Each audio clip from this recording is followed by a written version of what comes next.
Hey guys, it's the Dutch's Farmmaster and welcome to episode number 5 of Let's Build a Fancy Restaurant in The Sims 4. So today we're starting with the interior of this restaurant, which is something that I've been very excited for because, the interior of a restaurant is of course always very important, and also the interior is what really makes a restaurant very different from any other type of build. So that's why I'm really looking forward to this. So yeah, I was really happy when I was building this, which I did just earlier today, and I think in the end it also really turned out to look cool. So yeah, in this episode number 5, I'm actually doing like the lower level or the ground level, and then in the next episode 6, which will be the last episode, unfortunately, I'll actually be building like the second level or the first floor, whatever you want to call it. But just, this building's got 2 levels, and then I'm building the second level, which is very obvious. So, I really did my best to make this look as fancy as I could. I think in the end it really did turn out to look fancy, and I actually implemented like some of your ideas which I read in the comments, which was awesome. Also, last time I asked about like the craziest things you'd ever like experienced at restaurants, and I must say I really had a laugh when I read all the comments because there were some crazy experiences in there, and I really enjoyed myself when I read that. So thank you for putting all those comments in there. I think during this episode I'll have to come up with something else which I would like to get to know from you when it comes to restaurants, because that's kind of interesting, I guess, if we would kind of make such a part in every Let's Build video, kind of to have something to talk about in the comments, because I personally really enjoyed it. So let me think, what's maybe the craziest food you've ever eaten? Maybe that's not too much when it comes to like a restaurant, but maybe all of us have ever eaten something that's really strange, or maybe drunk something that's really strange. So I'd like to get to know about that. I think then obviously I've got to talk about my own experiences as well. And then the craziest thing I've ever drunk, I do know, because once in Cambodia, which I went to like a year ago, exactly a year actually ago, tomorrow, not today actually, tomorrow. But then I was like working hard in the sun because I was doing like some voluntary work there, and with like a group of friends I was there, and we were working hard in the sun. It was like 40 degrees Celsius, so kind of hot. And while working, of course, you really want to like have something to drink. So then people came up to us with something which seemed to be slush puppies. So we were all really happy because ice, and they taste good and stuff. And then we drank them, and they were crazy. They were like slimy, disgusting things. I can't even explain what it was, but it was disgusting, and we're all kind of disappointed, and we were like really sorry for them because they really did our best for us, because they went like on their tuk-tuks to like a market to get that stuff which had like all kinds of disgusting things in it. And then we as Western people all like really didn't like it. We acted as if we liked it, but then some of us just had to throw it away because it really wasn't drinkable. But that was kind of a crazy experience. But let me know, because like the last experience I told in the previous video wasn't even that strange when I compared it to some of your stories. So I'm really curious to hear about that. But anyways, about the building. Here I'm actually building, I built kind of a fish tank, or at least I implemented one of the ideas which I got from the viewer.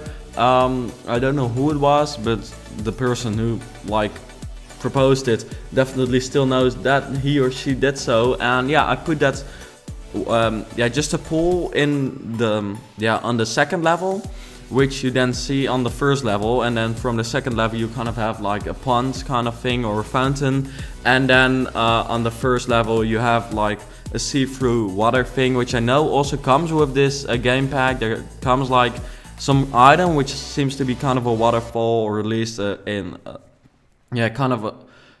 fish tank, an actual fish tank, and also like a wall which consists of water. But I felt like this would be even cooler, kind of a division between the kitchen and the rest of the restaurant. So first, I had some struggle when it comes to the layout of this entrance. That's why I'm really working on this for a very long time, but don't worry.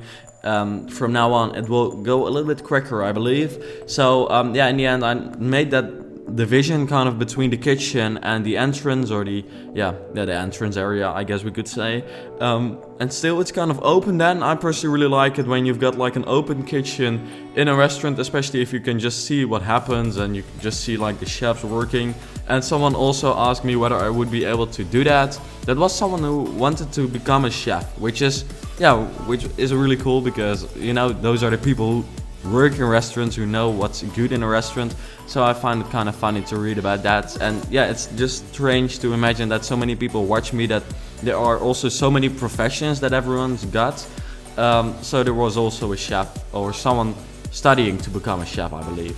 So I also added a bar here in the front just because it looks really fancy in my opinion. And then those wall dividers, simply because they're new and they look really modern and cool. So I added those as well, just to kind of make a division between the areas. I did notice that there's not too much space in the building actually, so that might be kind of a disappointment for some of you, but of course you can always make it bigger, and you can also make more people sit on the patio. But yeah, I couldn't really make the interior that much bigger from now on. But in the end, there's still plenty of seating areas. Only outside, I think we've got like 60 places, or no, 60 might be too much. 50 seating places already, maybe 60. That wouldn't even be too strange. Well, in the next episode, which is the last one, I might be able to tell you how many seats we've got. But here I'm, adding that cool sofa dining area, which I really liked. Simply because they're new and they really look cool. I really like the items which come with this pack. While building, I was really happy seeing all those new paintings and just seeing how all the items are really starting to get like more detailed, and also the lighting has become so much better in the game since because I haven't played it too much recently because I was kind of busy with school, or just before that update with the lighting came out, so I wasn't able to actually make a video of it. But I might actually still make a video of it, or I think the next house I'm going to build is really going to focus on getting that lighting really well, like inside the house, because it really looks cool. If you look at the door, for instance, you really see those highlights kinda, which is really realistic, of course. That's the way the sun kind of falls into a building. But we never had that with The Sims, and now we've got it, so that looks really cool. And here I'm just adding like a big table as well, and just some decoration on the walls, and then we're going towards the other side, I believe. Oh, I'm changing the painting because I felt it didn't really look that good, which it actually didn't, so this one looks better. And then here I'm also just adding some eating areas, or just some seats for people to eat at. And also remember that, you know, a fancy restaurant often doesn't really have that many seats because it's exclusive and not very many people can actually afford to eat there. So therefore I decided to not add too many. But yeah, I must say outside there are very many seats. So maybe there my story is kind of lacking, but oh well. Here you actually see, this is a really cool part of the restaurant, because here you can sit outside but still be kind of in. Or you can actually sit inside and still be kind of outside. I think it's more like the last part, that you're actually sitting inside but you're still kind of outside, because you're in between like those waterfalls which were added to the game. I'm not sure when they were added, maybe with Get Together, or I actually don't know. But at least they look really cool. So I added some like tables and chairs along them. And in that way you are kind of still private, you can still look outside, but people from the outside cannot look in. That's kind of the idea I had. And then here we're working on the kitchen. I'm still kind of frustrated with the way that they made those counters. And for one, the one with the open part where the waiters get like the food to bring it to the people. I did also add that one. I'm kind of not so happy that you cannot add it separately without having to add a wall. I know you can add it separately using move objects on, but that simply doesn't look good because the lighting is really adjusted to this object. And also the corner piece, I would really like to see that you can actually also have the corner piece the other way around, because that would make making kitchens so much easier. Oh, and also right now I realize that I've not added those kitchen carpets yet, which I will add in the next episode because those make it look so much more realistic. But anyways, thanks for watching this 5th episode of the Let's Build a Restaurant series. I'm really happy with how this series is going so far, with how the build is going. I really like to see all your comments, so please let me know what's the craziest thing you've ever eaten or drunk. Maybe it was at the restaurant, maybe it was elsewhere. And then also let me know if you've got feedback for the building. And then, yeah, you'll see me back in episode 6, which will be the last episode of this Let's Build. Also let me know what kind of Let's Build should I do next, because I'm very curious to hear about that. And after this one, obviously there will be a new one. But anyways, thanks for watching, and I hope to see you back later.